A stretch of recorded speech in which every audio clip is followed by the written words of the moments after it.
Selling lies and buying time, killing people next in line. Lower classes, social slime, they don't matter. Genocide, sick from water, sick from air. Making money, they don't care. Caesar shit, force of air. Fuck them back, it's only for they bomb. They shoot, they kill, they massacre, rape. They burn the kids, no one makes countries. Lie to your face, fight and die, 'cause God forgives.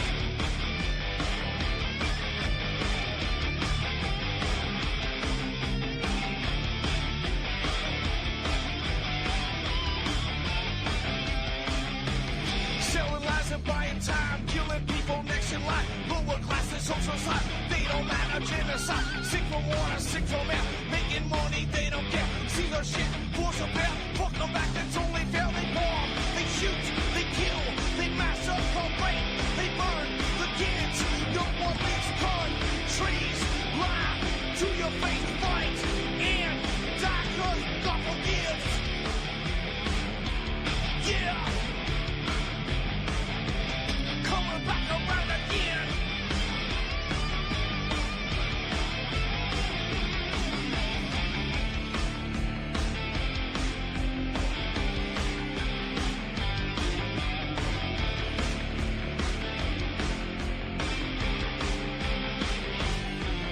Yeah.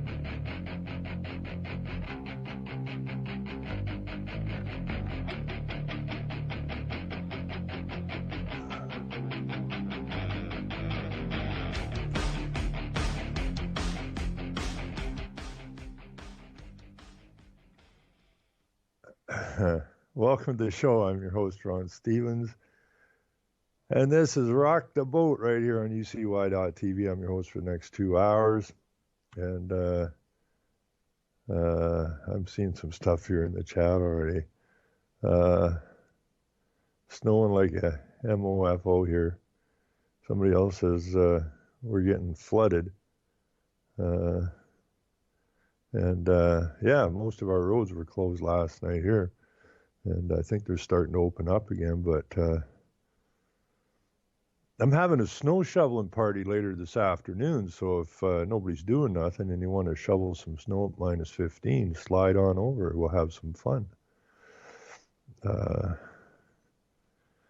it's supposed to warm up again. It's amazing, you know, that Patrick called in on the show last night on Revolution Radio from the Bayou. Said it's freezing cold there.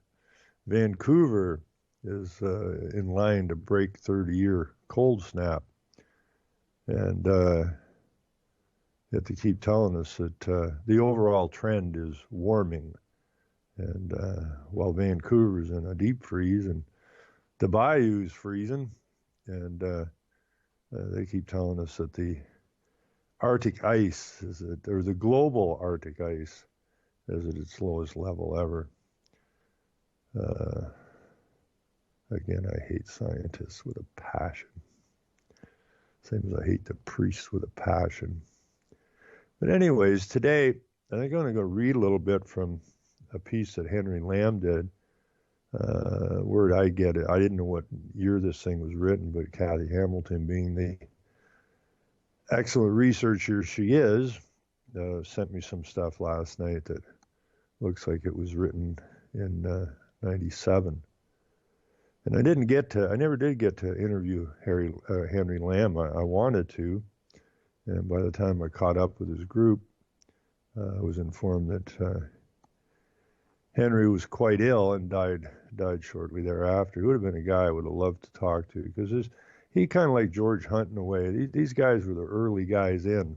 These guys were like the canaries in the mine. These guys did the research, and they knew what the hell they were talking about.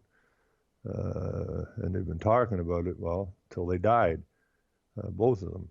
And I don't think either one of them ever got the recognition they deserved. They were good men.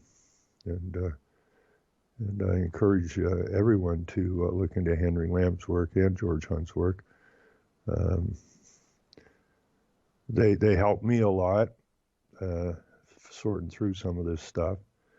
But the document that I'm going to read from today is it's finally back up on my blog, And the blog is canadiantruths.wordpress.com. I think I put a link to it on my Facebook, which is Rock the Boat Radio. But this is the document that I took to a preacher at the Lutheran Church several years back when I was trying to, it would have been back in 2006, 2007, when I was trying to get some bodies on board when I was trying to put a stop to these windmills that were going up around here. And I figured I needed bodies. One voice isn't going to get a lot accomplished. So I started going to the churches, looking for a place to hold meetings and that. Like, give me a room here. And it was so cold, I couldn't believe it. You know, I grew up in the church, and I left the church because something really started to stink. And I realized later it was always a stench. So I went back to the church that I went to when I was young, and talked to the preacher and told him what I wanted, and why I wanted it. And I'm going nowhere quick with this guy. And I went to the next church, and the next church, and the next church. And it was, the reception was just, the only way you describe it is ice cold. And I thought, why would these people be the way they are? So I got rooting around, and I found this document. This says 1996 Environmental Conservation Organization. And this is, the title of it is The Rise of the Global Green Religion. And when I found this document, and I lost it from about 2007 till last week, I couldn't find it again. I knew I downloaded it, I just couldn't remember what it was called. What I did was I printed it off when I found it, and I took it to this Lutheran church. I sat down with the minister there, explained what I was looking for. And I gave him this document. It was about 30-some pages long, 28, 30 pages, plus the bibliographies at the bottom. But I gave that to him because when I found his document, then I understood why the churches were so cold to me. Because they're all in on it. Now, why would a church be in on something like that? And how did that happen? Well, this is the document that I luckily went back to. I just went back to the stats on my blog to see who was looking at what.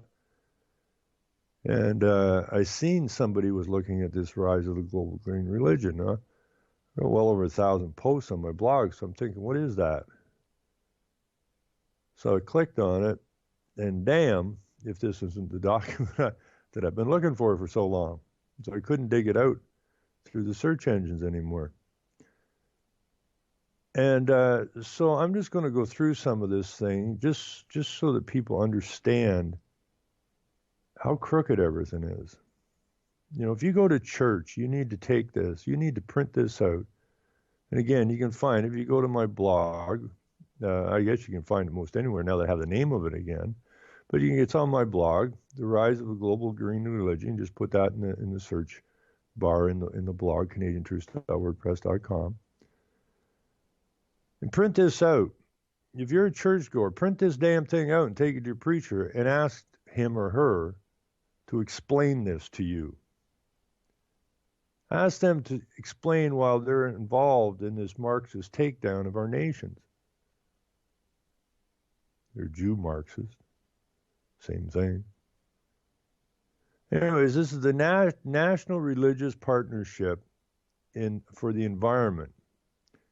The NRPE announced its $5 million program on October 4th, 1993 at the Mount Gilead Baptist Church in Washington, D.C., to underscore the connection between addressing issues of poverty and the environment. The partnership is a formal agreement among four of the nation's largest religious organizations, the U.S. Catholic Conference, the National Council of Churches of Christ, the Coalition on the Environment and Jewish Life, and the Evangelical Environmental Network.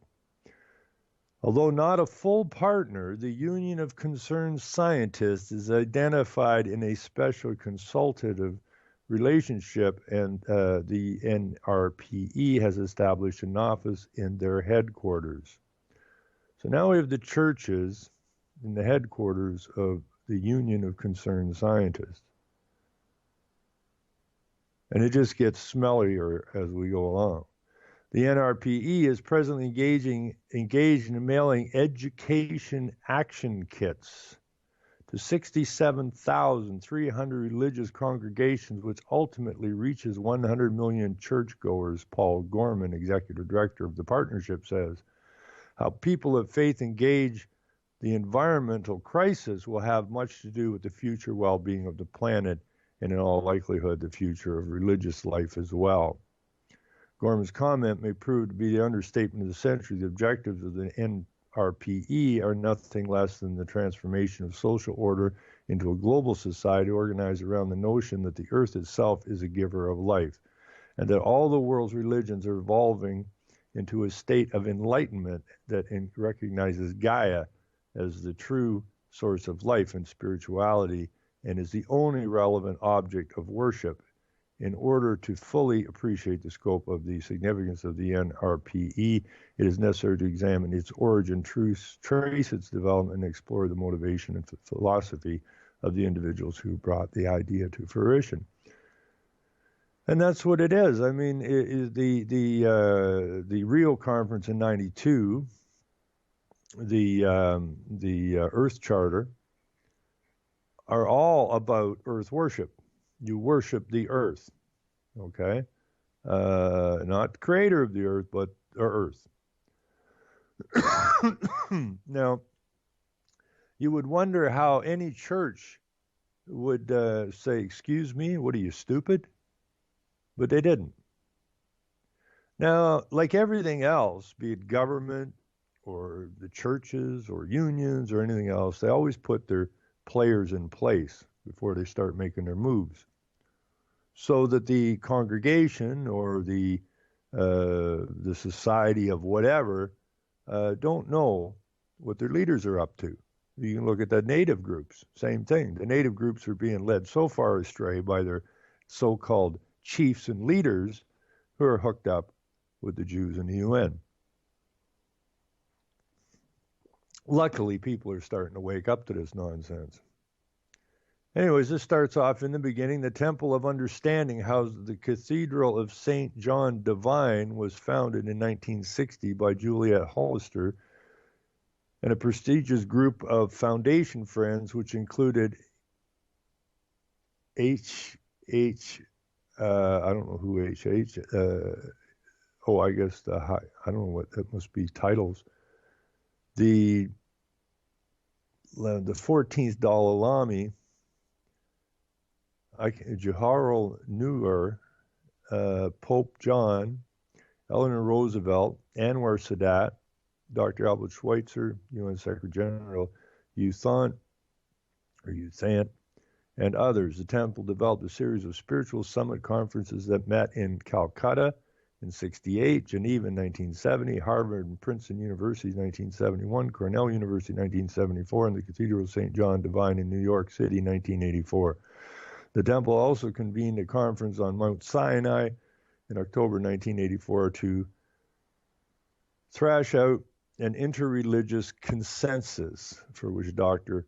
Robert Mueller, Assistant UN Secretary General and author of the New Genesis, was asked to draft a declaration of the unity of world religions. In 1988, the temple co-founded the Global Forum of Spiritual and Parliamentary Leaders for Human Survival, an unprecedented event sponsored jointly with the UN Global Committee of Parliamentarians on Population and Development. The forum met in Oxford, England in 1988, and again in Moscow in 1990. The temple was also instrumental in creating the North American Interfaith Network, which held international conferences in Wichita in '87 and Seattle in 1990. So you have your churches and your preachers at the early end of this movement. Now, I had a guy who was staying at my mother's house from Toronto, and he reads the Bible every day, and we would have some chats, and I said, you're being lied to in your church. He said, what are you talking about? And I says, all the sustainable development crap. And he said, well, it says right in the Bible that we're supposed to be good stewards. So they pick up on this stuff. And they twist this into your need to give up all your rights in order to save the planet. This is not the general drift of the Bible. The Bible is pretty simple, really. I mean, if you look at it, it's complicated as snot, so I don't get into it too far. But basic scenario is treat others as you wish to be treated, and don't do any harm to anybody. And this is all about harm to everybody. This UN Jewish globalist nonsense. Anyways, it goes on. The UN Global Committee of Parliamentarians on Population Development was created in 1982 with funding support from the UN Population Fund and a special trust fund established by the UN Development Program to provide information on global survival issues to parliamentarians. So now we have the church and the parliamentarians involved in this, spiritual leaders and the media. So now we have all of these people pushing the UN agendas. And to fund network meetings at national, regional, and global levels. It is significant that 12 individuals listed on the board of directors or advisors of the Temple of Understanding are also listed as members of the Global Forum Council, including the very Reverend James Parks Morton, who is Dean of the Cathedral of St. John the Divine, President of Temple of Understanding, and co-chair of the Global Forum Council. The featured speaker at the 1998 forum in Oxford, England, was James Lovelock, Mr. Gaia, author of The Ages of Gaia. He told the audience, on Earth, this is a quote, on Earth, she, Gaia, is the source of life everlasting and is alive now. She gave birth to humankind, and we are a part of her. Now, if you study Gaia, you find out that Gaia only wakes up once in a while. Gaia was basically a hole. If you study Gaia, and there's nothing really good about Gaia. The upside of Gaia is Gaia only is supposed to remain awake for so long, and our job is to put this whole thing back to sleep again, is really what our job is. Lovelock's Gaia hypothesis first appeared in 1979 and evolved into Gaia, a new look at life on Earth, published by Oxford Press in 1982. The Gaia hypothesis contends that the Earth itself is a living organism, the source of all life, and which has the capacity to regulate or heal itself under natural conditions. Lovelock's contention is that the human species has developed the technology to overwhelm Gaia's capacity to heal itself, and therefore is doomed to destruction unless the human species stops its technological assault. He told the forum that global warming is the result of human assault on the Earth and likened it to a fever in humans, but is worried that humans are not allowing Gaia to recuperate. He said, quote, she may be unable to relax because we have been busy removing her skin and using it as farmland, especially the trees and the forests of the humid tropics. We are also adding a vast blanket of greenhouse gases to the already feverish patient. Now, to say these people are lunatics, I think would be going easy on them. I don't know how these people's brains work, but it ain't well. But it's all about control. It's always been about control. And we have to break their stranglehold on the rest of us. The 1990 forum in Moscow featured Mikhail Gorbachev and then UN Secretary Javier Perez de Cuellar. It was sponsored by the Supreme Soviet and the International Foundation for the Survival and Development of Humanity along with the Temple of Understanding and the UN Global Committee of Parliamentarians on Population and Development. Gorbachev said perestroika, or perestroika, whatever they call that, has changed our view of ecology.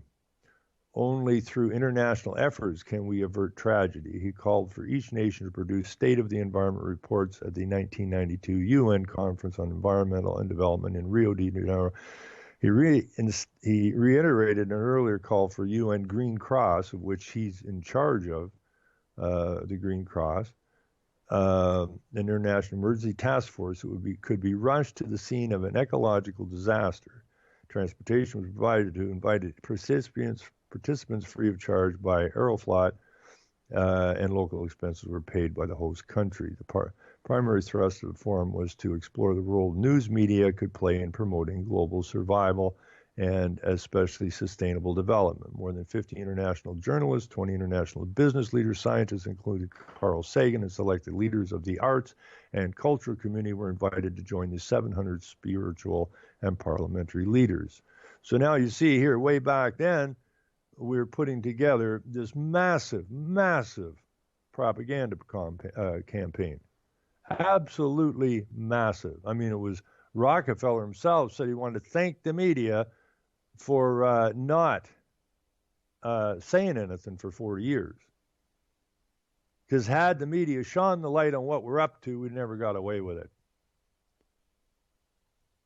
So everyone here, every one of these groups is complicit in a conspiracy against the men, women, and children of this planet. And yet these people are held up as great leaders. It goes on. Carl Sagan led 22 other noted scientists in an appeal for science and religion to join hands in the new ecological alliance. More than 100 religious leaders endorsed the appeal. James Park Morton, co-chair of the forum, said, quote, "We welcome the scientists' appeal and are eager to explore as soon as possible concrete, specific forms of collaboration and action. The Earth itself calls us to new levels of joint commitment." And again, I spit upon the scientists, the priests, and the preachers. Other religious leaders who signed the appeal document included Elie Wiesel. That's that, I think that was the guy that was, I better be careful what I say, but I think that's the Jew that was big on promoting the Auschwitz stuff. Pretty sure. I think he might be dead now. Sheikh Aman Kufaro, Archbishop, let's see, the Grand Mufti of Faria and co-chair of the forum, and Joseph Cardinal Brandon, Archbishop of Chicago, the Reverend Theodore Hensburg, President Emeritus of Notre Dame University, and it goes on with these guys, a bunch of them. Among the scientists launching the appeal were James Hansen, of course, of NASA, whose testimony before the U.S. Senate brought global warming to public attention, Stephen Jay Gould of Harvard University, Mohammed Kazis of the University of Cairo, Mato Kimura of Japan's National Institute of Genetics, Sir Frederick Warren of X University, and Jerome B. Wisner of MIT. So we have everybody working together here. 5 months after the Moscow Forum, a similar conference was held in Washington, D.C., sponsored by the North American Conference on Religion and Ecology, described in conference literature as an interfaith organization designed to help North American religious communities enter into the environmental movement in the 1990s. The program featured, of course, Prince Philip, who wishes to come back as a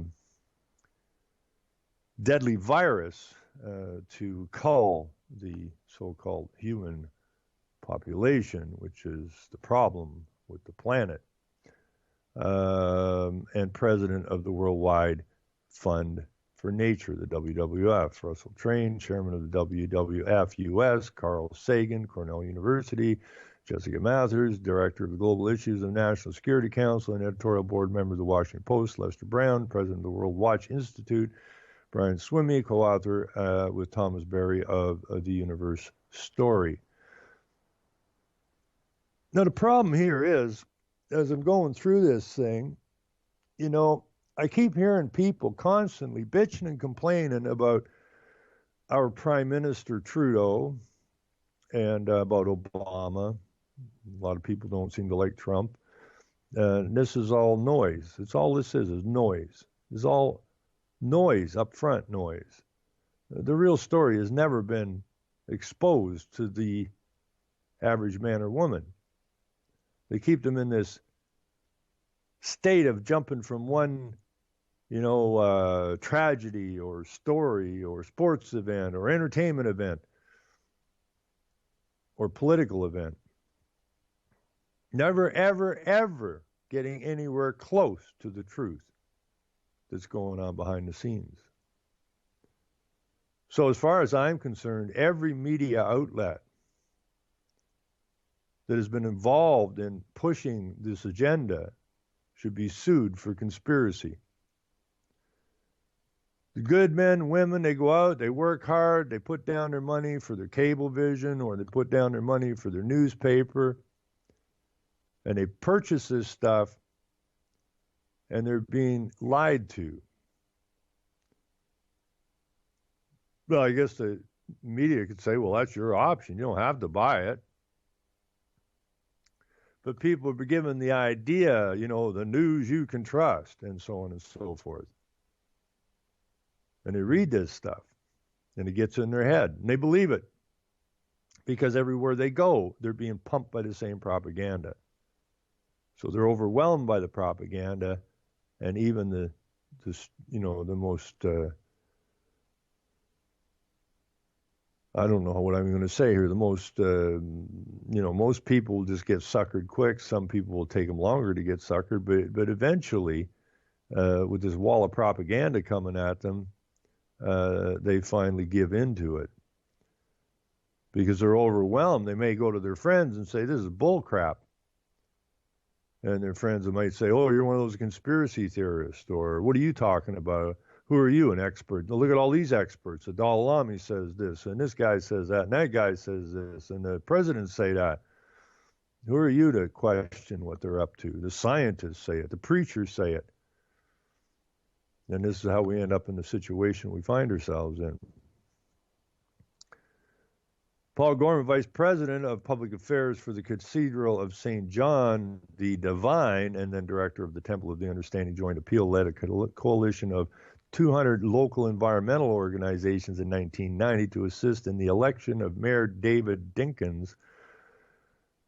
The coalition invited then Senator Al Gore to a breakfast symposium with its members before he delivered the Sunday sermon at the Cathedral of St. John the Divine. Senators Al Gore, Tim Wirth, John Hines, and James Jeffords then arranged an October 1990 congressional breakfast in Washington, which led to a decision to expand the joint appeal to initiate environmental programs to measure interest in grassroots religious environmental activity and to facilitate formal consultations between religious leaders and scientists.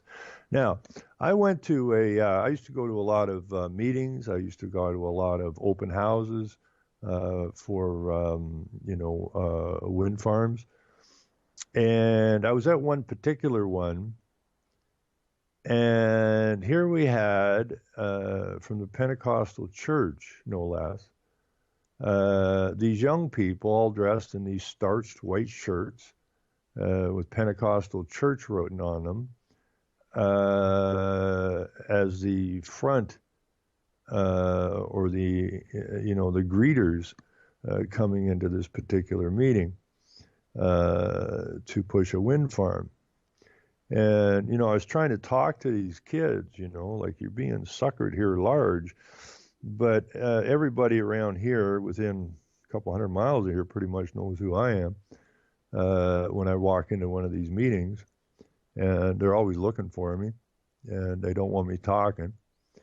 And so one of the owners or promoters of this wind farm came up and told me that I wasn't allowed to speak to these young people with these white starched shirts from the Pentecostal church. And I said, well, where I come from, I can talk to whoever I want. They said, well, you can't do that. We'll have to ask you to leave. I says, well, I'm here to ask questions and see what you're up to. Now, I did get a chance, to talk to them a little bit, and they were completely convinced because this is like 208 probably, and this stuff started way back in the 60s. And so these kids don't know jack shit, just what they were told. And they believe wholeheartedly that coal was bad, even though everything that was built basically was built on coal and hydropower. And coal's bad, and wind is the answer, and it's free, and it's green, and it's clean, and it's environmentally friendly, and we have to be good stewards of the land, and yada, yada, yada, good stewards of the earth. And, totally brainwashed. You might be in the Scientology meeting. It's a cult. Environmentalism is a cult. No ifs, ands, or buts about it. And if these people ask any questions, they're thrown out of the cult. And then they probably commit suicide or something because they feel lonesome and lost. But I ended up with about a 350 pound gorilla on my back. Some security they brought up from Toronto. And, they weren't grabbing or nothing. He just kind of leaned into me on my back. And so I'm wandering around with this 350 pound gorilla leaning on me. And, but afterwards, a lot of people would get bitchy, and I find it comical myself. A lot of people would get bitchy and, get off of me and this and that and everything. I just find the whole thing totally comical. And, but we actually, I got to talk to the security guys after the meeting, and they didn't know anything about what was going on. They were just called in. They're getting paid, and they point out who to go and lay on and whatnot, i.e. me, and that's what they do. But we had a really nice conversation after the fact, and we shook hands, and spent about, I don't know, over half an hour explaining exactly what the hell was going on, and they seemed rather shook by the whole situation. So this is how this all operates, and so every church is guilty. Okay, every church is guilty. Any church that is promoting the UN agenda of sustainable development through the use of this one line in the Bible, we're supposed to be good stewards of either the land or the earth, something taken completely out of context, used and then put into a propaganda mode. And the preachers all know. I've talked to so many preachers. They know exactly what the hell they're up to. They know they're lying to their so-called congregation or flock or followers or sheep or however you want to describe them. They know they're all corporate churches, right? And they do as they're bloody well told. Anyways, in 1991, another meeting of the religious leaders, scientists, and members of the Congress was convened. At the end of the gathering, they concluded, quote, "We believe a consensus now exists at the highest level of leadership across a significant spectrum of religious traditions that the cause of environmental integrity and justice must occupy a position of utmost priority for the people of faith," unquote. 11 chief executive officers of the major national environmental groups sent a letter endorsing the program, particularly in our efforts to support struggles for environmental justice by poor, minority, and indigenous peoples. Among the groups were the National Audubon Society, the National Resource Defense Council, the Sierra Club, the Environmental Defense Fund, and the World Resources Institute. Now, most people never heard of any of these outfits before. I mean, the average working stiff out there don't know who these people are. Why don't they know? Well, because the media didn't tell them. Now, one guy from the Sierra Club I think he was a member of Sierra Club and Greenpeace, just died apparently. And they got a great big positive write-up on him in the Canadian Broadcasting Corporation, CBC, or the Communist Broadcasting Corporation, depending how you look at it. And they have this huge spread on this guy of how great a man he was because he doesn't want nuclear, he doesn't want this, he doesn't want that. and so on and so forth. So this is one of the rare times that, but people don't understand that the CBC and all the other media has hushed all this, what's going on for decades and decades, and then one of their guys dies, and all of a sudden they bring him out and put out this great post-mortem on him, this great man that nobody ever bloody well ever heard of. Anyways, the four major partners of the NPRE met on May the 11th, 1992, and agreed to a 3-year program. The first year was devoted to fundraising, which produced an initial $3 million. Program activity began in late September 93. The formal announcement in a black church in the ghettos of Washington, D.C. was followed by a day-long celebration a few days later, featuring a press conference by Vice President Al, I'm a lunatic, Gore, who said the NRPE will trigger the beginning of grassroots activity in tens of thousands of religious congregations across the country, unquote. Other dignitaries celebrating the event included James P. Morton, Dean of the Cathedral of St. John Divine, who praised Gore for the role he played in bringing the partnership to life. Chancellor Ishmael Shaorshi, or whatever, of the Jewish Theological Seminary of America, Bishop James Malone of Youngstown, Ohio, Reverend Franklin Richardson, General Secretary of the National Baptist Convention, and representatives from the National Association of Evangelicals, World Vision, Christian Fellowship, the Asabel Institute, and Carl Sagan, who said, quote, separately, neither science nor religion could solve the problem of redeeming the environment from the short-sightedness of the last few decades. So again, you have your joining of science and religion. And the book I read a long time ago said that in the mid-19th century, which was the 1800s, that they killed God because they couldn't bring forward the ecology movement as long as God existed. And they changed out the priests, of which you weren't to question, and they made the scientists the new priests, of which you're not allowed to question. So now we have the joining of the religious and the science together to bring an onslaught against our nations under false pretenses. The program seeks to broaden exponentially the base of mainstream commitment, integrate issues of social justice and environment, and urge behavioral change in the lives of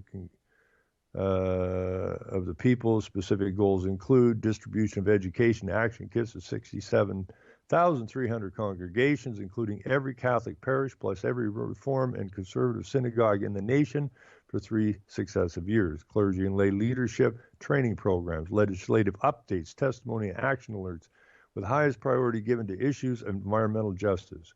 Creation of a 1-800-GREEN congregation hotline documenting grassroots religious environmental activities.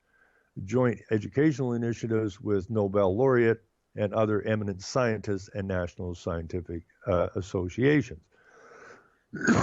Summit meetings for leaders of historic Black and Orthodox Christian churches, preparation for environmental circulation for every Jewish seminary, teleconferencing, and videos for Catholic dioceses, parishes, and schools. Education and action kits are prepared for each faith and each denomination. NRPE, literature provides a telephone number for ordering the kits. The NRPE also developed a 171-page directory of congregations and organizations that are involved in environmental programs in cooperation with the partnership. In January 1996, mailing by the Evangelical Lutheran Church in America provides insight into the education and action sponsored by the NRPE. The letter signed by Kristen D. Sundell, Advocacy Associate for Environmental Concerns, accompanies a bulletin insert and an action alert about the Endangered Species Act. The letter says, quote, this Noah's Ark is under attack by persons in the current Congress. The efforts of that religious community are key to its survival, unquote. The action alert in the package claims that many scientists estimate that 1/4 of the world's species could be lost within the next 50 years. Such claims are grossly exaggerated, according to Julian L. Simon and Aaron Wildscaby, in an article published by the National Wilderness Institute. The best scientific studies revealed that the extinction rate between 1600 and 1900 is one species every 4 years. Since 1900, excuse me, until the present, the best studies estimate that about one species per year has become extinct. There's virtually no scientific evidence to support the claims made in the action alert. Of course not, because it's all bunk. Now, this is the document that I gave to the Lutheran minister or pastor, or whatever they call him in the Lutheran church, to look over. I also give him a copy of 1984, which he'd never read, and asked him to, go over this document. And if you got time, read 1984. And I'd get back to him in a couple of weeks to see if he was going to give me the keys to his church so I could hold meetings there. And we talked probably, I don't know, an hour and a half, 2 hours that day. And he said, no. He says, you want the keys? You got the keys. You just get on the phone, call me. You got the keys. And I said, you don't want to think this over? No, I don't. Just do it. Well, at that time, I was running all over the countryside to meetings and presentations and whatnot. So it was about a month after our meeting that I had some time, so I called to go get the keys. And I didn't get no answer. So my neighbor, who goes to that church, I asked her what happened to the preacher. And she said he was kind of vacated out of there real quick.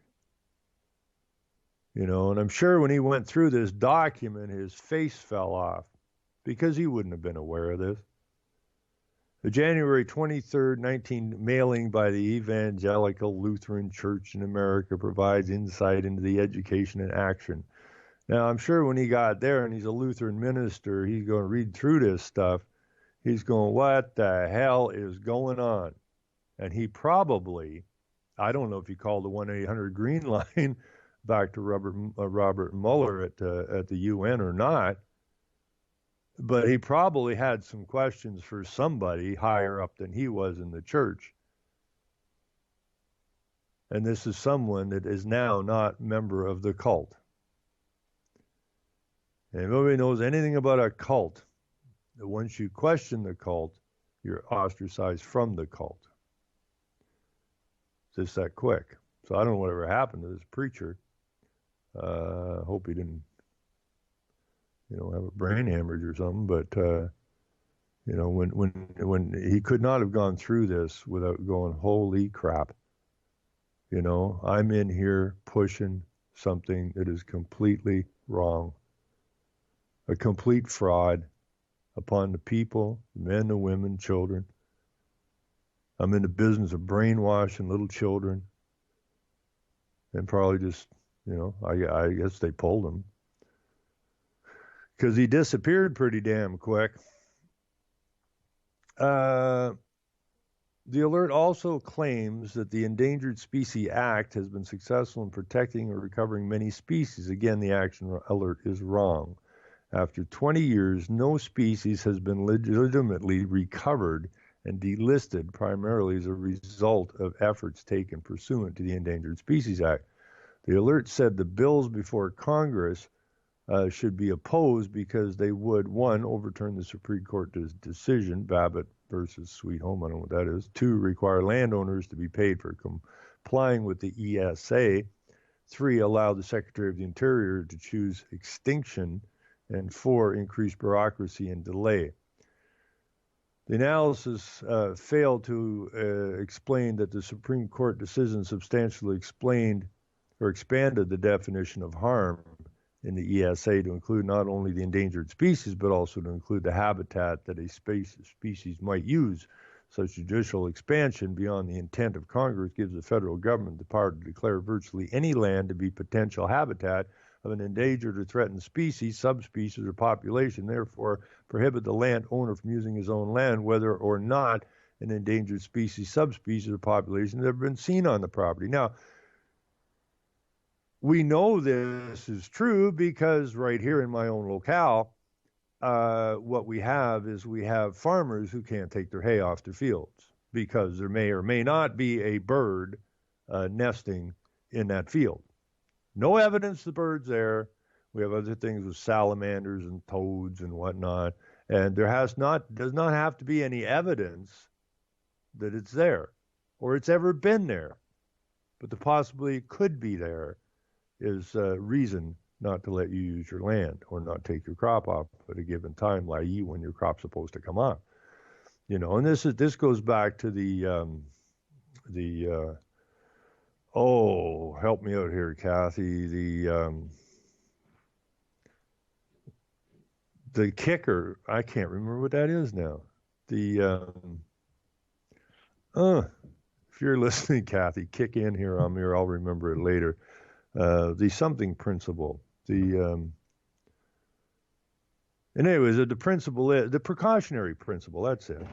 So regardless if there's any scientific evidence whatsoever to back it up, i.e., whether there's something on these lands, the precautionary principle makes it okay to say you can't take your crop off because we have to be precautionary. Not that there's any evidence. And this is when science left the idea of evidence and proof.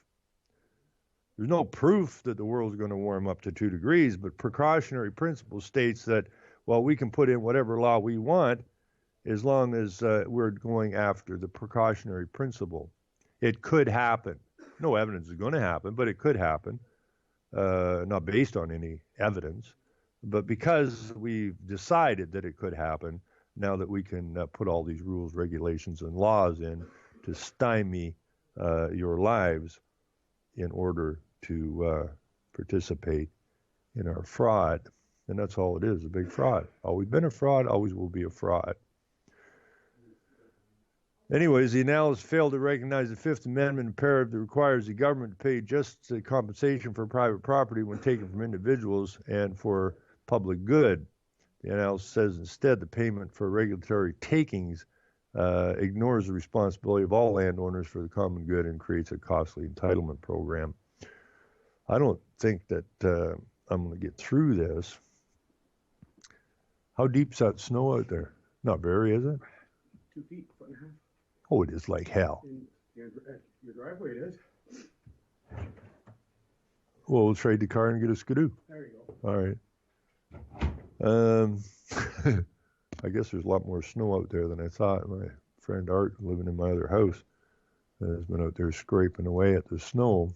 I didn't think it was that deep, but he says about 2 feet out there, which is another obviously caused by Gaia's fever, I guess, and my CO2 emissions as I speak. So sick of this stuff. The alert package includes sample letters to Congress which oppose changes to the Endangered Species Act, along with an appeal to support our biblical covenant to be stewards, protectors, and defenders of all creation. God has woven creation together like a beautiful, marvelous, intricate fabric. Human greed and exploration, however, are pulling the threads out of the fabric one by one. As many as 75 to 100 species are becoming extinct each day. If that trend continues, it won't be a matter of time before the entire fabric unravels and the ecosystem collapses around us. The final item in the package is this little prayer by Saint Bastille the Great, who lived from 329 to 379. O God, enlarge within us the sense of fellowship with all living things, even our brothers and sisters, the animals, to whom we have given the earth as their home in common with us. We remember with shame that in the past we have exercised our high dominion with ruthless cruelty, so that the voice of the earth, which should have gone up to you in song, has been a groan and pain. May we realize that we live not for us alone, but for themselves and for you, and that they love the sweetness of life. The legislative update also provided in the Education Action Kit, Volume 9, Issue 1, February 96, praises Clinton's veto of the Republican Comprehensive Welfare Reform proposal. Another article is headline, Budget Cuts Disproportionately Affect the Hungering Calls on Readers to Continue to Express Your Concern. Another article is entitled, Availability of Housing for Poor at Risk. And readers are told advocacy is needed on these issues. Still another article advises anti-family and anti-refugee provisions remain in-house. Immigration bills. The ESA Action Alert also has an article entitled Help Stop the Attack on Endangered Species. The article repeats the incorrect information about the number of species going extinct each day, 75 to 100, and tells readers that protection of endangered species is not a matter to be decided by politics or economics alone. Rather, the protection of God's creation is a profound spiritual issue. Ironically, Sundell has no problem inciting people to use the federal government to enforce the spiritual issue of endangered species, while another article on the same page proposes laws that would allow school prayer. It is more than a coincidence that the Evangelical Lutheran Church in America uses an education and action kit that closely parallels the Clinton-Gore program as a part of the Evangelical Environmental Network, a full partner in the NRPA. Its message is heavily influenced and coordinated by professionals who have close ties to the Clinton-Gore administration. The Lutheran Education Action Kit containing the Endangered Species Action Alert was mailed on January 23, 1996. On January 31st, 1996, a press release was issued by Fenton Communications with the headlines, Evangelicals Kick Off $1 Million Campaign to Protect Endangered Species. Here it is necessary to look behind the headlines, behind the scenes, and examine the source of the funds and loyalty of the individuals. Fenton Communications is the Washington-based public relations firm hired by the Natural Resource Defense Council to develop a campaign against something that devastated a portion of the apple. LR, I guess it is, some kind of a apple disease maybe, that devastated a portion of the apple industry. On February 26, 1989, nearly 50 million people watched Ed Bradley on CBS 60 Minutes tell America that the most potent cancer-causing agent in our food supply is the substance sprayed on apples to keep them on the trees longer and make them look better, unquote. The report and the entire campaign was based on a report produced by the National Resources Defense Council entitled Intolerable Risk, Pesticides in Our Children's Food. Ed Bradley's statement and the NRDC report were clearly wrong. The EPA had already rejected the flawed studies on which the NRDC report was based. Extensive studies carried out with scrupulous attention to scientific protocol have failed to find any credible evidence that alar causes cancer. Extrapolating to humans, from the NRDC mouse test, a person would have to eat approximately 28,000 pounds of apples every day for 70 years to produce tumors similar to those suffered by mice exposed by megadoses of alar.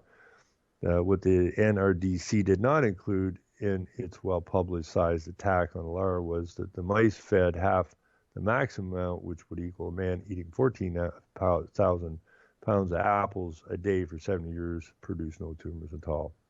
Neither accuracy nor truth or objectives in the Fenton NDRC campaign. The objective was simply to get alar banned, regardless of the estimated $300 million cost to many apple growers, regardless of the unwarranted fear installed in the American people. Fenton Communications has left its fingerprint on several public relations campaigns that might be called less than honorable. An ancient forest campaign funded by the Rockefeller's Environmental Grantmakers Association, as well as campaigns for the Sandinistas in Nicaragua and the People's Republic of Angola. Fenton's client for the Endangered Species Campaign was apparently the Environmental Information Center, not the Evangelical Environmental Network. Stan LeQuire, director of the Evangelical Environmental Network, told the Washington Post that the Environmental Information Center had been asked to help set up the January 13 news conference because we're not politically skilled, he said. The Environmental Information Center's board of directors includes Francis C. Bienek and Donald Ross of the Rockefeller Family Fund and coordinator of Environmental Grantmakers Association, and the Pew Charitable Trust, the executive, let's see what else we got, Senator Timothy Worth, member of the National Steering Committee on Environmentalists for the Clinton-Gore campaign. Arlie Sharrett is a media coordinator and former employee of the Environmental Defense Fund and press secretary of the Al Gore President campaign. Let's see who else we got in here. Bruce Babbitt is now Secretary of the Interior and whose Political Action Committee contributes 98% of its funds to the Democratic candidates. This list of characters operating behind the scenes explains why the Evangelical Environmental Network's literature so closely follows the Clinton-Gore agenda, Bruce Babbitt told a reporter for the Oregonian. It's not the Clinton-Gore agenda, okay? It's the UN Israeli agenda, okay? These are just those who are implementing it in America. It's not their agenda. They're puppets of the agenda. They're facilitators of the agenda, but it is most definitely never has been their agenda. The broader agenda, the Clinton-Gore agenda, is but a small part of a much broader global agenda being advanced by the NRPE. The 230 organizations that participate in the Evangelical Environmental Network are hardly one battalion in the army of foot soldiers marching in a parade toward a global green guy religion that seeks to swallow up the world's religions into a single unified earth ethic administered and enforced through global governance.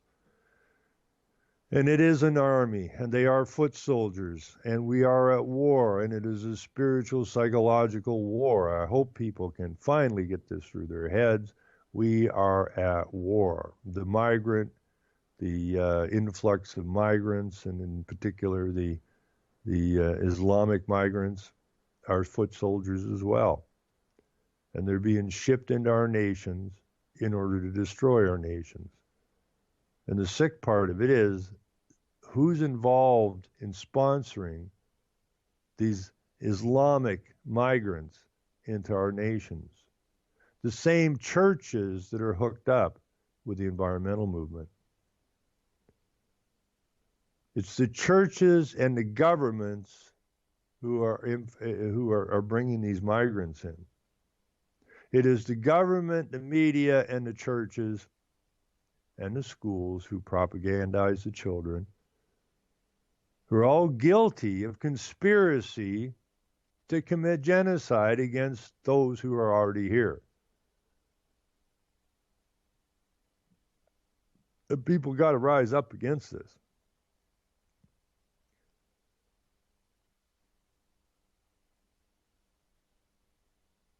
Now, such a notion, it says, is incomprehensible to Christians, especially those who feel the need to protect the environment and those who are caught up in the appeal of the NRPA or PE. Examination of the ideas of those who brought the NRPE into existence, however, reveals how each program of the Evangelical Environmental Network is but another step toward the inevitable objective pursued by the organizers of the NRPE. Meet Dr. Robert Mueller. Now, he's dead now. A member of the Board of Advisors of the Temple of Understanding, a former Assistant Secretary General to 3 UN Secretary Generals, Chancellor of the UN University, author of the World Core Curriculum. We all know about CORE. The founder of Robert Mueller Schools. Mueller described his religious views to an audience in Costa Rica in 1989, which is where Morris Strong, who took a whole slew of money out of Ontario, Canada, when he was destroying Ontario Hydro, took down to Costa Rica. And I think he built the University of Peace or something down there. Okay, this is a quote from Mueller in 1989. Quote, "We thought at the time that the sun was turning around the earth until we learned from Confucius, I can't say these words, that it was not true. Now we're learning that perhaps this planet has not been created for humans, but that humans have been created for the planet. We now hear We hear now of the Gaia hypothesis of the interdependence of all inert and living matter, that we are part and parcel of a living planetary organism. We are temporary living manifestations or incarnations of this earth. We are living earth. Each of us is a cell, a perceptive nervous unit of the earth. The living consciousness of the earth is beginning to operate through us. You, as cosmic and earth cells, are part of a vast biological evolutionary phenomenon, which is of first importance at this stage, namely humanity as a whole. The whole human species has become the brain, the heart, the soul, the expression, and the action of the earth. We have now a world brain which determines what can be dangerous or mortal for the planet. The United Nations and its agencies and innumerable groups and networks around the world are part of that brain. This is our newly discovered meaning. We are a global family living in a global home. We are in the process of becoming a global civilization. I hope that religious leaders will get together and define before the end of the century the cosmic laws which are coming to all their face. The third millennium should be a spiritual millennium, a millennium which will see the integration and harmony of humanity with creation, with nature, with planet, with the cosmos, and with eternity, unquote. Muller's vision is a little more than can be digested in a single bite, but it is succinctly expresses the worldview that underlies the NRPE agenda as well as the policy agenda of the United Nations. Mikhail Gorbachev is an advocate of Muller's worldview. As recently as October 23, 1996, Gorbachev appeared on the popular Charlie Rose PBS television program where he said, quote, "We are the cosmos. Cosmos is my God. Nature is my God. I believe that the 21st century will be the century of the environment, the century when all of us will have to find an answer to how to harmonize relations between man and the rest of nature. We are part of nature." Now, there's also the same guy, Gorbachev, who hooked up with Morris Strong and the boys, part of the Earth Charter, who said, saving the environment or whatever is simple. Just get rid of, I think it was 90% or 95% of the population. That's it. Because who's the problem? Who apparently is giving Mother Earth, Gaia, the temperature, the fever, I guess? Well, you and I are. Well, if we're the cause of Gaia's fever, then the obvious way to get Gaia's fever down is to depopulate. And that runs through all of this stuff, right? You have Prince Philip, the Queen's husband, who wants to come back as a deadly virus. You have, I forgot what his name was now, who wants to see a population of approximately 100 million. But the numbers bounce around, and if you average all, you're looking at a population, a global population, according to these lunatics, that would get Gaia's fever down and make her feel better in around the 1 to 2 billion mark. Well, according to the data centers at the UN, and we can't trust any of their data, of course, but they say there's somewhere around 7.5 billion people on the planet. And in order for Gaia to get rid of her fever, which she has the flu, and we gave her the flu, that we have to get rid of approximately 2/3 of the population. This is a cult, okay? This is war. We are at war. There's no ifs, ands, or buts about it. And we have allowed, not that we've allowed, I mean, most people didn't have a clue what the hell's going on. Most people still don't have a clue what's going on. Because the truth is not told in the schools, it's not told in the churches, it's not told in the legislative houses, it's not told on the TV, the radios, the newsstands, the movies. We've been lied to, and they keep you busy with noise while they carry on their cult death march, if you will. And we got to come to terms with all this stuff. This stuff's we got to get in all of these people's faces. You know, everybody ought to be making appointments at the education boards. Everybody ought to be filling up their local town halls, because this is where it's coming from. Global to local. These global programs are being implemented at the local level. And we're not holding their feet to the fire. I mean, most people don't live more than a couple of miles away from the town hall. Yet we sit there and bitch about Clinton and Obama and Trudeau and Harper and this and that and the other damn thing, which means nothing. Absolutely nothing. Just keeping us busy. Both Muller's and Gorbachev's worldview are an outgrowth of James Lovelock's Gaia hypothesis and Thomas Berry's theological interpretations.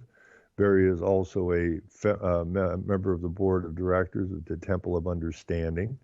The Florida Catholic describes Berry as perhaps the leading figure in the movement to preserve the environment. Berry believes that the world is being called to a new post-denominational, even a post-Christian belief system that sees the earth as a living being. Mythologically, as Gaia, Mother Earth, with mankind as her consciousness, it is difficult to grasp Berry's theology, or more properly described, cosmology. He believes the world is experiencing new enlightenment in a greater magnitude than Perseus. I can't say some of these words, and I don't care to learn them.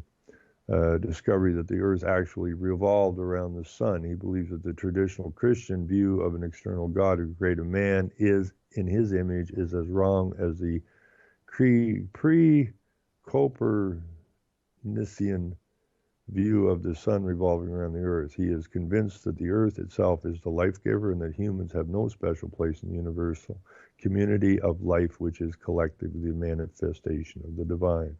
The Enlightenment is described by Brian Sweeney in his introduction to Berry's book, The Dream of the Earth, by comparing Berry's vision of cosmology to the moment in time when physical vision was experienced for the first time in evolutionary history. Berry himself says, quote, "It has taken the entire course of some 14 billion years for the universe, the earth, and all its living creatures to attain this mode of presence to itself through our empirical modes of knowing.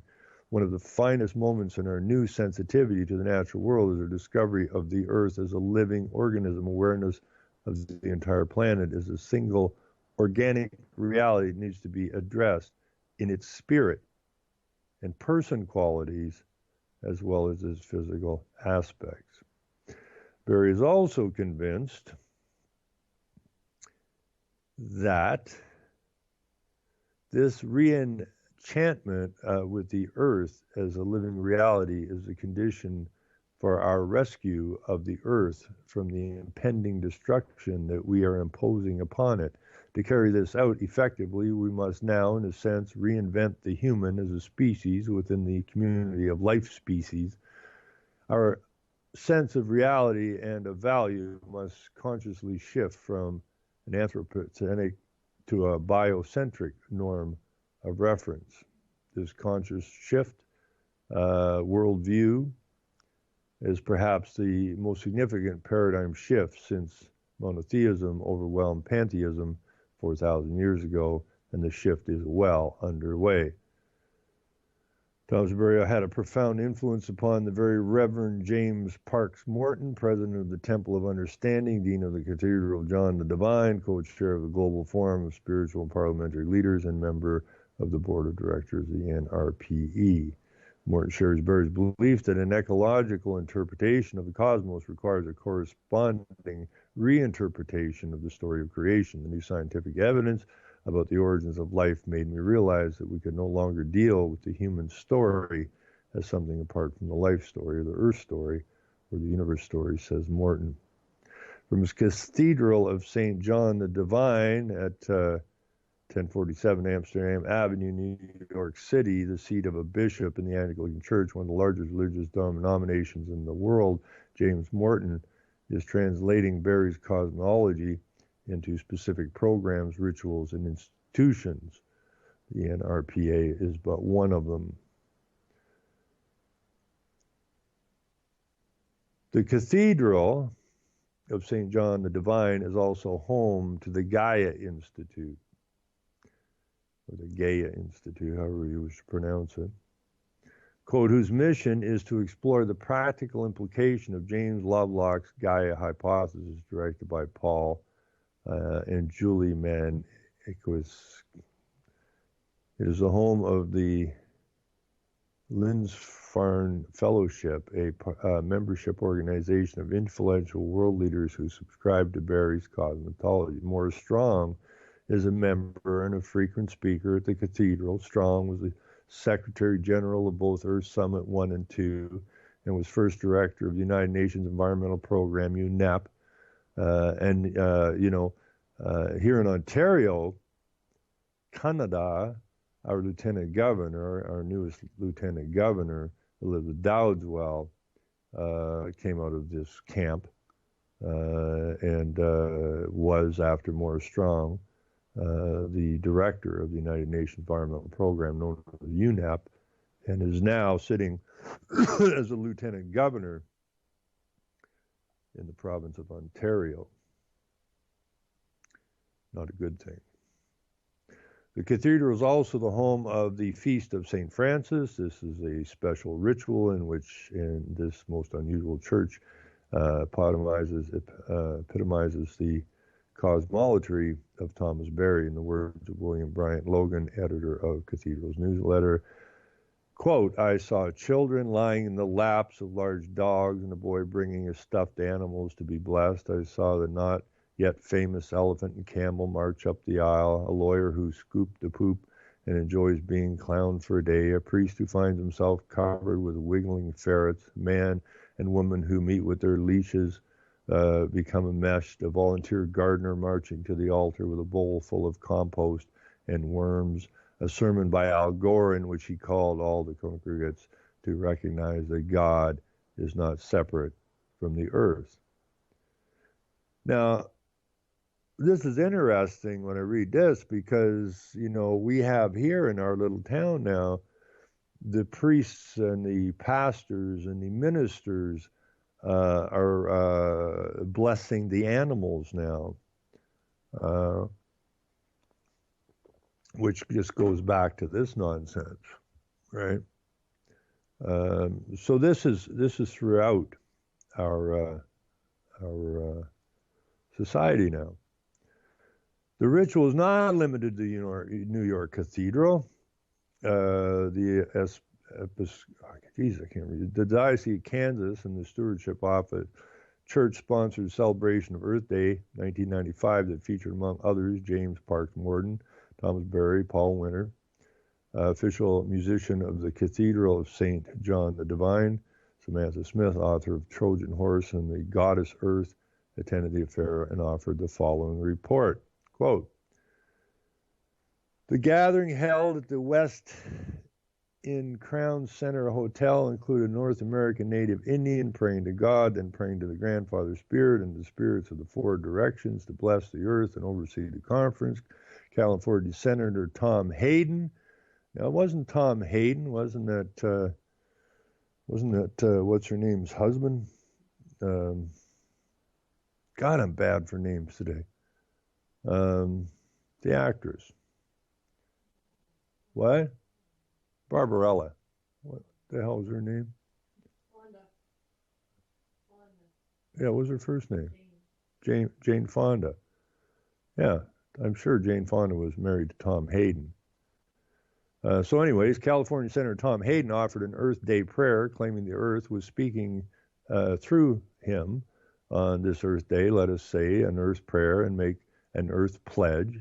In the Bible, Ruah means both wind and spirit.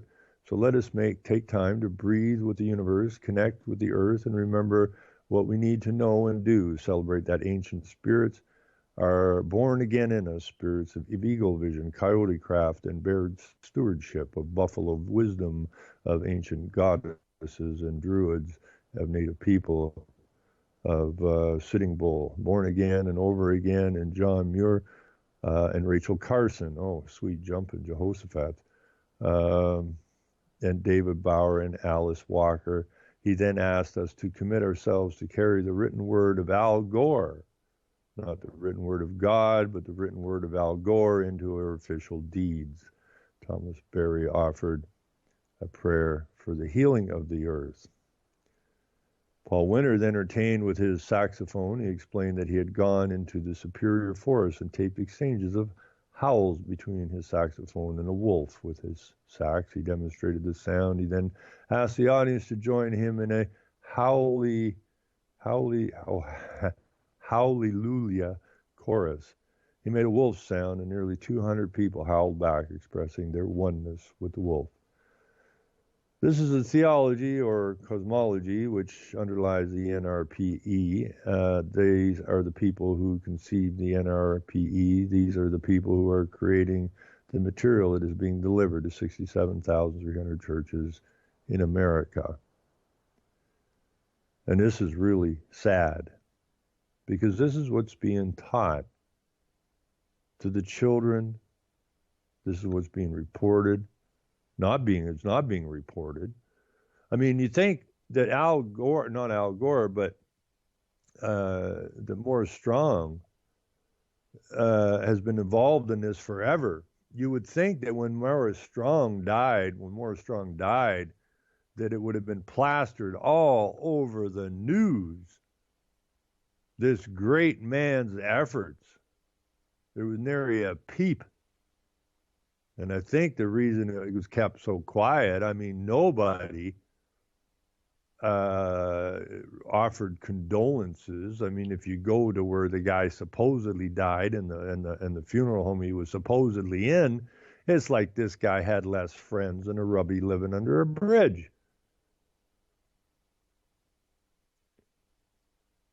Maybe they just don't want you looking into Morris Strong too carefully.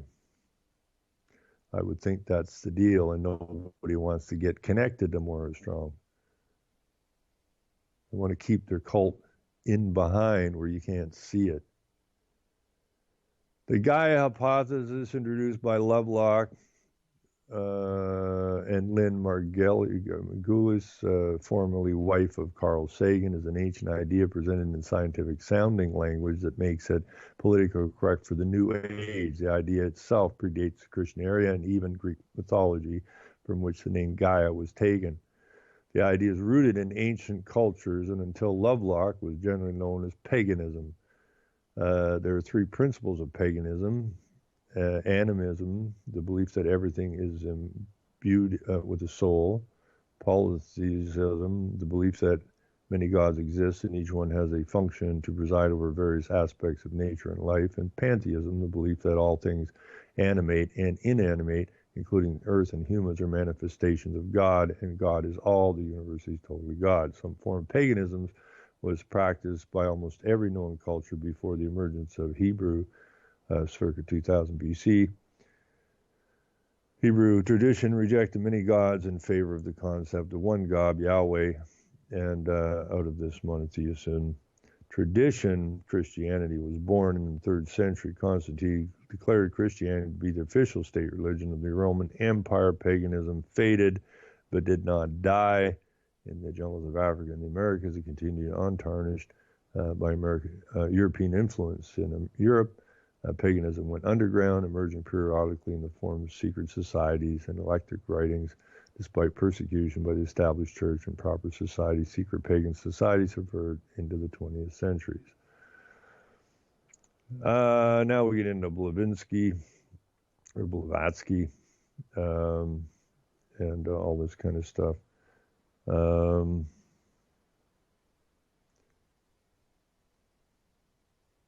And I'm going to put this in here. I'm tired of reading this stuff.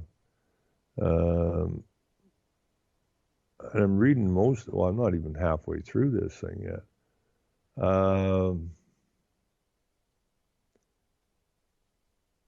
Let me just see if I touch on a couple more things here.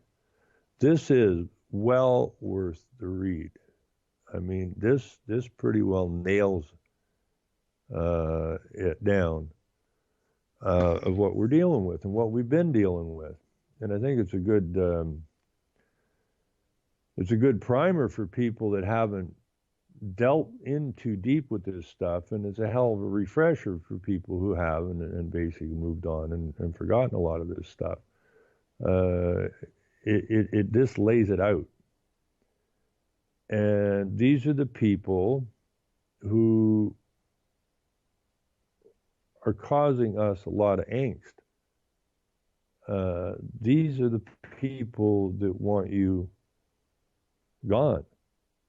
These are very sick cultists. It's not about man. It's about the earth. It's about turning man into the enemy of the earth.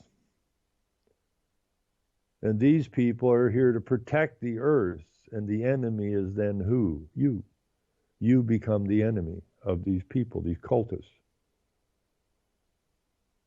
And we need to put a stop to it. I mean, you look at everything. You look at the poisons in the food, the poisons in the water, the vaccinations, all of this stuff. The gay agenda, this whole rainbow agenda. This is all about reducing population. And they really don't have a clue what they're doing, and they really don't care.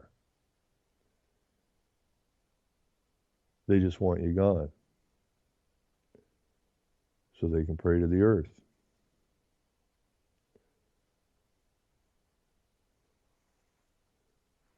Anyways, one of the more influential of those societies was the Theosophical Society, created in 1875 by Blavatsky and Colonel Henry Steele Olcott. Blavatsky's two books, The Secret Doctrine and Iris Unveiled, articulate the pagan worldview. A glimpse of Blavatsky's view is revealed in Iris Unveiled. Interference by man in his civilization can disrupt the life forces of nature and the occult. Only in countries where there is no civilization can the power of nature be found. The world's soul of Blavatsky's death. Annie Besant and Alice Bailey assumed leadership of the society. Besant headed the more radical European branch, and Bailey led the movement in America until she established the Lucifer Publishing Company in the early 1900s. One of the earliest books published by Lucifer was The Consciousness of the Adam by Alice Bailey. It was a series of lectures delivered in New York City during the winter of 1921-22. In the book's foreword, Bailey says, quote, "The purpose of the series was to present to the auditors the testimony of science as to the relation of matter and the consciousness, to enable the hearers to observe the identical manifestation of these relations and the certain basic laws and successively higher states of being, and thus to bring them to a realization of the universality of the evolutionary process and its actuality, and to deal somewhat with the nature of the expanded states of consciousness and the enlarged life towards which all mankind is traveling." The name Lucifer Publishing Company was not well received, so the name was changed to Lucis Publishing Company, but Bailey continued her prolific writing. Now, we have the new telescope of the Vatican, which is also called Lucifer. Okay, so these people are all tied together. They're all whacked. It is essential to understand Bailey's worldview in order to fully appreciate her influence on the individuals who organize and are advancing the NRPE and the agenda moving toward global governance. Here follows a series of excerpts from Bailey's writings. Quote, "The problems with which the hierarchy is now concerned is to awaken all the nations to dramatic import of the present time, and thus to engineer a climax wherein the correct world lesson may be learnt, whereby the world may be purified by the elimination of the undesirable elements which hinder the new area and the upspringing of a more spiritual civilization, and whereby the forces of hate, cruelty, and materialism and of darkness may be driven back wherever found. before the sweeping onslaught of the forces of life, just as the Aquarian age is coming into manifestation, bringing it in its wake universal awareness of the new modes of expressing world synthesis, human interest, and world religion, which is the earth religion. This is why, it is one humanity, chastened and disciplined, but illuminated and fused, that we must emerge into the future. Those who do not grasp this important fact, whether they are what is called belligerents or neutrals, will suffer deeply as a result of their non-participation in the fate of the whole. The hierarchy is not neutral. It is one with the right element in every nation and set against all separative, isolationist, and materialistic attitudes. That is the Destination of Nations by Alice Bailey, 1939. Another fear which induces mankind to regard death as a calamity is one which theology, religion has inculcated, particularly the Protestant fundamentalists and the Roman Catholic Church, the fear of hell, the imposition of penalties, usually out of all proportion to the efforts of a lifetime, and the terrors imposed by an angry God. To these, man is told he will have to submit, and from them there is no escape except through the vicarious atonement.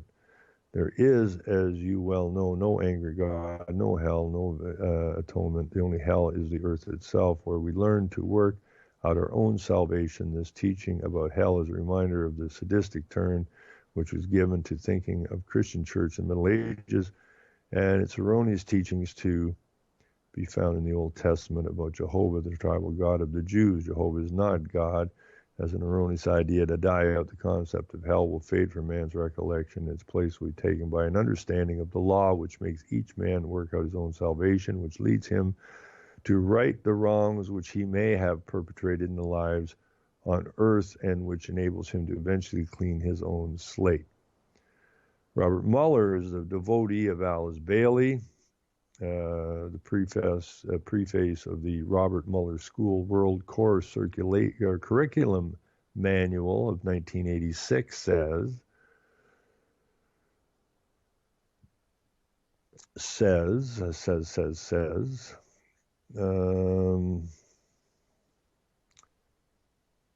says, quote, the underlying philosophy upon which the Robert Muller School is based will be found in the teachings set forth in the books of Alice Bailey and by Tibetan teacher Daiwal Cole, published by Lucis Publishing Company, New York. The Tibetan teacher, Cole, is said by Bailey to be an ascended master who speaks through her while she is in a trance. The school is fully certified by the United Nations. This is the Robert Muller School, by the United Nations Educational, Scientific, and Cultural Organizations, UNESCO, and as a participating institution in the UNESCO Associated Schools Project in Education for International Cooperation and Peace. Now, we just happen to have a UNESCO certified school, probably, I don't know, an hour and a half from here up near the reserves, and in Wyerton, Ontario, I believe it is.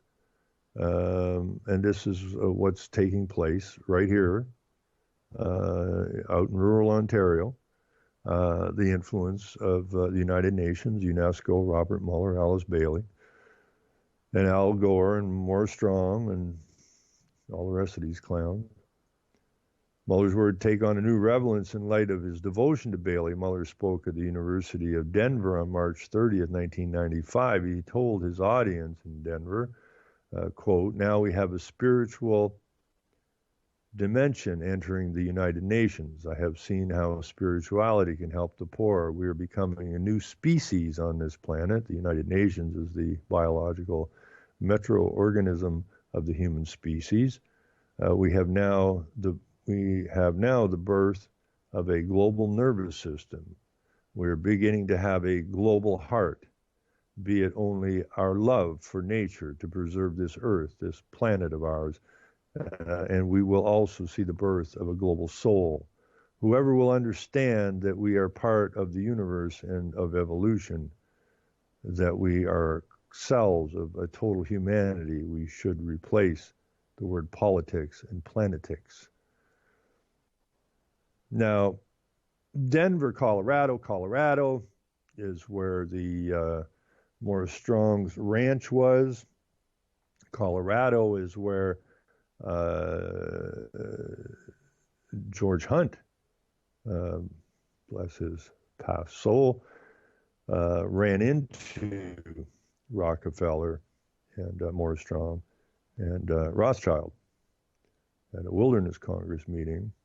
And these guys, who are supposed to be the environmentalists, Morris Strong and I forget what the guy's name was, who was head of the environmental group in the United States, were trying to drain the aquifer in Colorado for money, lots and lots of money. And as Morris Strong said, he believes in capitalism for him and his friends and socialism for everybody else. So this is basically sorta what this is all about. Let's see. It's really. This is a really good document. There's some other documents we're going to throw in as well. We need a planetary management, planetary caretakers. We need global sciences. We need a science of a global psychology, a global sociology, and a global anthropology. This is Mueller again. Vice President Al Gore is seen as the contemporary pagan community to be one of their, is seen by the contemporary pagan community to be one of their own. In The Green Egg, the newsletter of the Church of All Worlds, whose mission is to evolve a network of information, mythology, and experience that provides a context and stimulus for reawakening Gaia and reuniting her children through tribal community dedicated to responsible stewardship. Otter Zell applauds the Clinton-Gore election victory. He says, quote, "We are neo-pagans, implying an eclectic reconstruction of ancient nature religions and combining archetype of many cultures with other mystic and spiritual disciplines, and our beliefs and values are no different from those described as your own, as you observed in your book, The Earth in Balance, the best documented tenet, seems to have been a reference for the sacredness of the earth and a belief in the need for harmony among all living things. Your book is heralded by our people as a manifesto of all we hold dear. In the last quarter century, a movement has grown up to reclaim that connectedness at the deepest and most spiritual level. We are Gaians, or Gaians. We have always agreed with James Lovelock, who disagrees with himself, by the way, right now. Lovelock totally disagrees with everything he's ever said, more or less. Just a lunatic. That this realization evokes a spiritual response, but we are not just trying to recreate a paradise lost. We are working to actualize a visionary future. We ask no special favors. We wish nothing more than that you be true to yourself and that your own values and ideals are expressed in the earth in balance, and know that there are 500,000 American neo-pagans out there who support you, who voted for you, and who will rally to the aid of your policies for the salvation of the earth and reunification of the great family, unquote. The literature of the NRPE and its partners skillfully avoids direct linkages with more overt statements of Alice Bailey and Otter Zell. The ideas, however, are clearly present. Reading again the prayer by St. Basil the Great, the literature produced by the Coalition on the Environment and Jewish Life. An NPR partner says, quote, "We understand ourselves as partners in creation, responsible for protecting the Earth's ecological integrity and the common good. Judaism teaches us that consumerism should not be placed at the center of our lives, but rather the pursuit of justice, peace, and spiritual development. We are united in deep concern that the quality of human life and the earth we inhabit are in danger, afflicted by rapidly increasing ecological threats. Among the most pressing of these threats are depletion of the ozone layer, global warming, massive deforestation, the extinction of species, loss of biodiversity, narrow private interests such as the mining, timber, and petrochemical industries, among others, have been building a movement to dismantle the environmental protections that we have come to take for granted. While the literature hints at a biocentric underpinnings, it is carefully written to avoid offending the Judeo-Christian community by denying its New Age characteristics and, excuse me, and fending off charges of paganism. A starter kit for evangelical churches says, quote, "What New Age followers don't realize is that they love creation because they are actually seeing and experiencing visible attributes of God. Some even worship the creation because they do not know the Creator," unquote. So this is just the churches running their spin. This is so convoluted and so controlled and so damn dangerous. The feast of St. Francis, with elephants, worms, dogs, cats brought to the altar to be blessed in the Cathedral of St. John the Divine, which houses the Gay Institute, boasts a sacred ecology wall that is decorated with rainforest flora, appears to be ritual of worship focused on the creation rather than the Creator. And that's exactly what's going on. Now, I hadn't read this particular sentence before, but when our local preachers and that were inviting the congregation to bring their animals to be blessed, where the hell is that coming from? Well, it's coming from there. The rituals in Kansas City, where Paul Winter led the congregants to howl in response to their oneness with the wolf, where prayers were offered to the four directions and the spirits of eagle vision, coyote craft, and bear stewardship, a buffalo wisdom of ancient goddess of druids, and certainly appear to be rituals of worship of entities other than the Creator of the Judeo-Christian tradition. Yet the literature that is mailed to churches says the God we worship is beyond nature rather than within nature. So that's how they spin it out to those in the churches. But the preachers, that's the problem. The preachers know exactly what the hell they're up to. And, almost like all of these preachers are like Jesuits or something, because in the Jesuit oath, they're supposed to infiltrate the schools and the churches and stand at the pulpits and preach to the congregation, while at the same time they wish the congregation dead. And this is the kind of infiltration that has taken place throughout our society. And we got to get it back. Christian leaders who support the NRPE ignore the paganistic rituals of the program's founders and try to deflect charges of New Age. Richard Land, executive director of the Southern Baptist Convention's Christian Life Commission, one of the Christian denominations listed in the NRPE's directory, told the New York Times that we make it very clear we do not worship creation. We worship the God of creation. Now, you don't hear very many preachers out there on their soapbox or behind their pulpits calling this nonsense out. I mean, Morris Strong was a member of the United Church, and David Suzuki is looked up to by the United Church. Al Gore is praised by the United Church, and yet these churches say, no, we don't believe in what they're talking about. Well, wait a minute, you're praising these guys for what they're doing, and then you turn around and say, no, we don't believe what that's about. I mean, these people, I don't understand how these people can sit in the churches and be so daft and stupid not to call out their preachers. Maybe that's what we ought to do, go to church and have some fun. Just stand up in the church and call them out publicly. because I find talking to them in their offices doesn't get you much place because, well, it's contained, isn't it? And we have to hold all of these people's feet to the fire. We have to hold the teachers, the preachers, the politicians, the media, your local councils, all got to get held to the fire.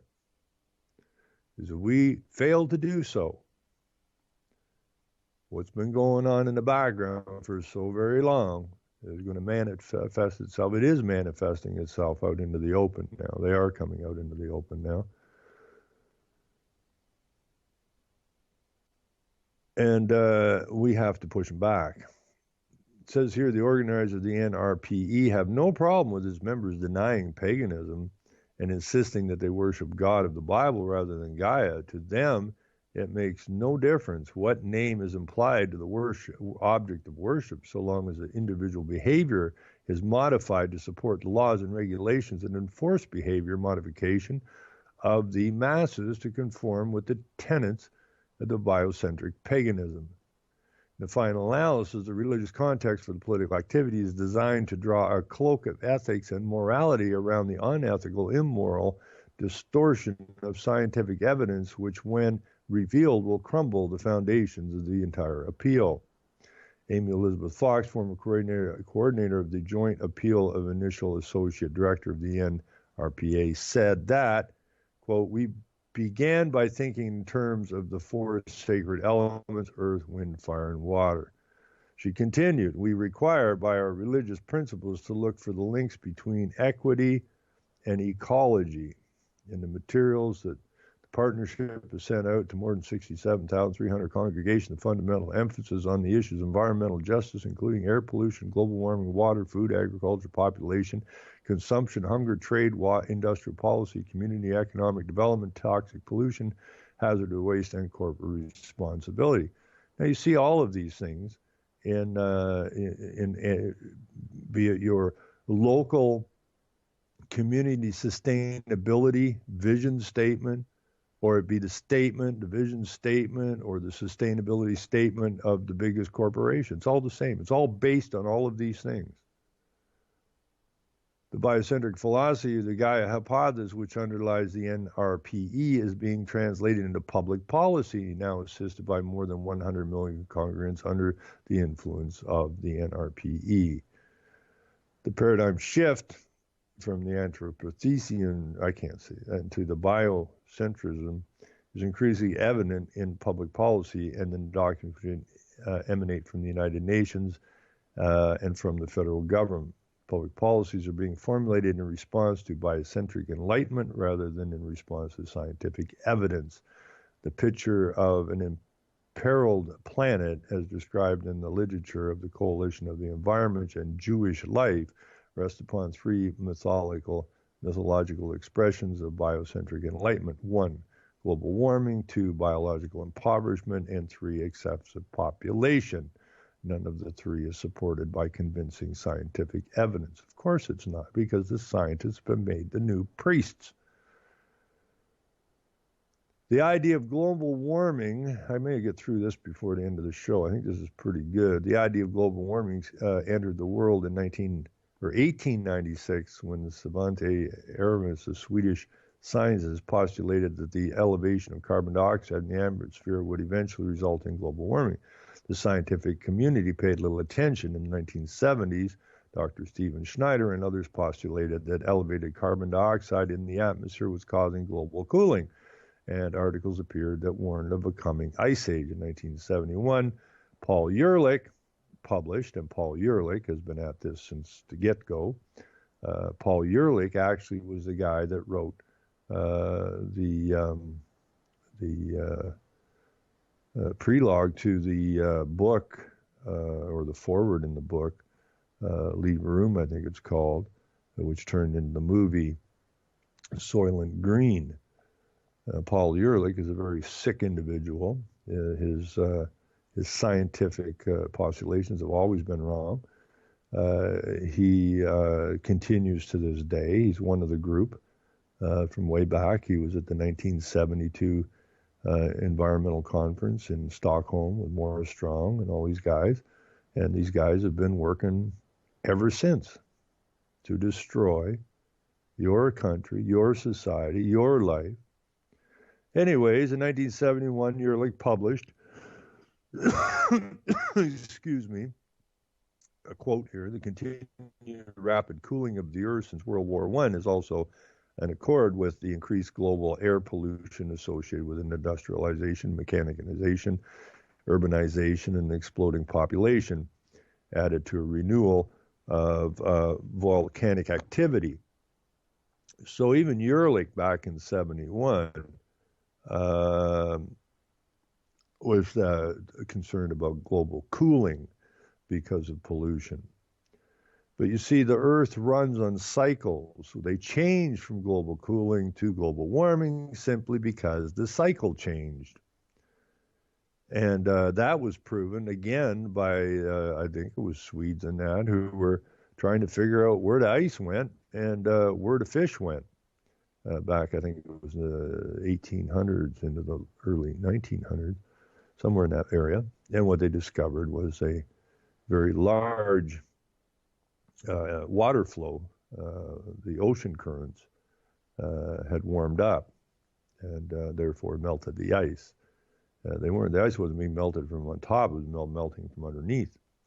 And the fish, all fish, have certain temperature ranges that they live in.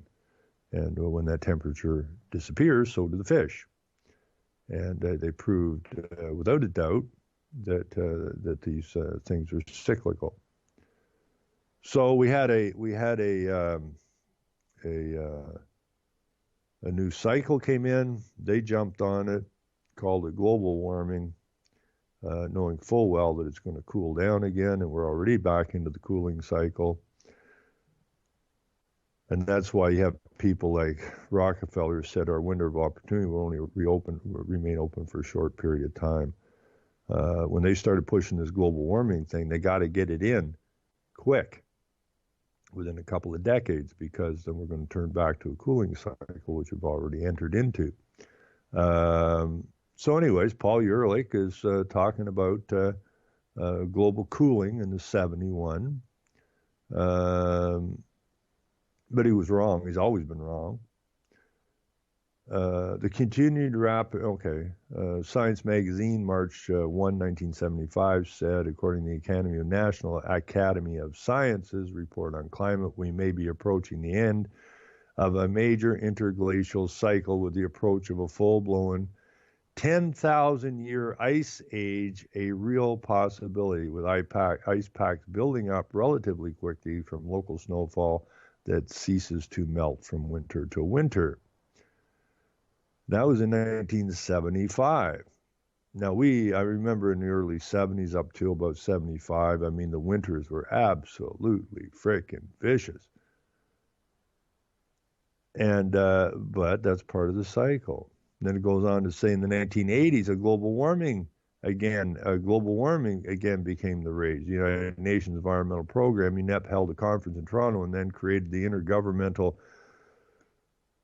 Liars Club, panel on climate change. Then Senator Al Gore convened a hearing at which James Hansen testified that he believed the current heat wave was the first sign of anthropogenic human-induced global warming. In 1990, Timmy Wirth, Undersecretary of State of Global Affairs, said, we've got to ride the global warming issue. I love this because I gave a talk years ago on this and used some of these quotes. We've got to ride the global warming issue, even if the theory of global warming is wrong, which it is. We will be doing the right thing in terms of economic policy and environmental policy. Richard Bendick, an employee of the State Department, said a global climate treaty must be implemented even if there is no scientific evidence to back up the greenhouse effect. And Dr. Stephen Schneider told a group of scientists, we have to offer up scary scenarios, make simplified, dramatic statements, and make little mention of any doubts we have. Each of us has to decide on the right balance, on what the right balance is between being effective and being honest. The fact is that there is little or no reliable scientific data to support the global warming theory. The theory is based on computer models, which the IPCC has revised downwards 3 times since 1990. In November 1995, the world-renowned climatologists and other scientists met in Germany. The conference document they adopt the conference document they adopted, known as the LEPIPZIG declaration, says, quote, most scientists now accept the fact that actual observations from Earth satellites show no climate warming whatsoever. Based on the evidence available to us, we cannot subscribe to the so-called scientific consensus that envisions climate catastrophes. It's all a fraud. It was designed as a fraud, and it continues as a fraud, and it's hurt our societies. Our jobs have been shipped overseas. Our water, our taxes, our electricity bills have been driven through the ceiling, all on this false pretense of saving an environment that is in fact not in danger. Now, I'm not prescribing that we go cut down all the trees. You will notice if you go back in history throughout this environmental scare that a lot of this damage that was done on purpose in order that they could sell you the environmental problem. Period. They have to destroy the environment as best they can in order to convince you that there's an environmental problem, which they did. There's all kinds of evidence of that. But the worst part is that over here in the West, it was Morris Strong that said, you know, the industrialized West will have to collapse, and it's our responsibility to help bring that about, which they're doing. But those sane guys like Morris Strong and Rockefeller and Rothschild and Soros, you just can name these people. And there's so many of these people that did so much work in the background that nobody's ever heard of. I mean, several people have heard of them, but generally nobody's heard of them. The worker bees, if you will, for the cult they call environmentalism. But at the same time, your jobs were being moved out. They propagandized you. You didn't need these dirty factory jobs anymore because we were going into a new age, a new computer age. You can have clean jobs and work less hours and have more money and yada, yada, yada, which didn't happen. So they moved off your manufacturing jobs, and then they moved them to the Far East, and they built all the coal plants. I think they have 26,000 of the damn things or something over there, 2,500 of them. They got a shitload of coal plants in China anyways. They built 500 since we started shutting down our 4 in Ontario. And where is all of our fossil fuels headed to? To China. To fuel their manufacturing process. And they don't have scrubbers on the coal plants. And the very environmentalists that tell you that you can't use your water and you can't use your electricity and you shouldn't have heat and you shouldn't have a private vehicle, these same guys are the guys that set up their businesses or pulled the businesses, pulled our economy away from us and took it to China. These same environmentalists watch as these coal plants are being built and they cut the deals to buy cheap fossil fuels from the nations that don't use them anymore under this false idea of saving the environment. It's all a huge scam. It's always been a huge scam. It will always be a huge scam, and it's got to be put to bed. And now these same people who want a world religion are pounding in these foot soldiers, if you will, into our nation to destroy the base of our society and implement the state of Islam, which is what they're really doing, because Islam is a state, is a religious state. It has never been separated. Where we got screwed up was we allowed our so-called governments to separate church and state, which means that we went totally corporate. We went from law courts to corporate courts. We went from law, do no harm, to legal, how much legislation can we write to rob the good men and women of their labor. But Islam ain't like that. The state and the church, in other words, Muhammad is the head of state and the head of the religion. And they're going to use that to try to destroy your societies. But what the Muslims don't understand is that when they're done, when the Muslims have done their job, they too are going to be vacated, because they're not true earth worshipers. And all you're going to have left on the planet is this small cult. The small Earth Gaia cult. And they ain't that big. And why the hell we're allowing them to do what they're doing to us is totally and completely beyond my comprehension. But we need to put a stop to it, ASAP. And if we decide we want to remain asleep and watch Oprah Winfrey in the hockey game, and that's what is most important to us and our families, then so be it. So your demise may be not far away. But don't blame anybody. It's your fault. They've dumbed you down so bad now, you can't pick yourself up off the couch. Do what needs to be done. And we don't need any violence to do it. We just got to stand up together. Say, these are our lands. These are the lands that our fathers came to. This is what they made. Everything on these lands belongs to the men and women who live here. Our forefathers built them.